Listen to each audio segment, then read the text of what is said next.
ప్రపంచ వేదిక మీద తెలంగాణను నిలబెట్టే విధంగా రైజింగ్ తెలంగాణ 2047 లక్ష్యంగా తెలంగాణ రాష్ట్ర ప్రభుత్వం పనిచేస్తుందని రాష్ట్ర అటవీ పర్యావరణ దేవాదాయ శాఖ మంత్రి కొండ సురేఖ అన్నారు. హనుమకొండ పోలీస్ పరేడ్ గ్రౌండ్స్ లో జరిగిన 79వ స్వాతంత్ర్య దినోత్సవ వేడుకలకు మంత్రి కొండ సురేఖ ముఖ్య అతిథిగా హాజరయ్యారు. ఈ సందర్భంగా పోలీసుల గౌరవ వందనం స్వీకరించి జాతీయ పతాకాన్ని ఆవిష్కరించారు. అనంతరం జిల్లా అభివృద్ధి కార్యక్రమాలకు సంబంధించి సమగ్ర వివరాలు తెలియజేశారు. అనంతరం ఉత్తమ ఉద్యోగులకు ప్రశంసా పత్రాలు అందజేశారు. చిన్నారులు ప్రదర్శించిన సాంస్కృతిక కార్యక్రమాలు అందరినీ అలరించాయి. స్వాతంత్ర్య సమర యోధులను శాలువతో సన్మానించారు. వివిధ ప్రభుత్వ శాఖలకు చెందిన స్టాల్స్ ను మంత్రి తిలకించారు.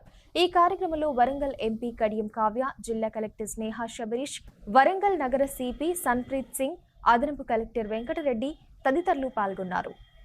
తెలంగాణ ప్రజల ఆకాంక్ష మేరకు ప్రజా ప్రభుత్వం నిరుపేదల సంక్షేమానికి 6 గ్యారంటీల వినూత్న పథకాలకు శ్రీకారం చుట్టింది.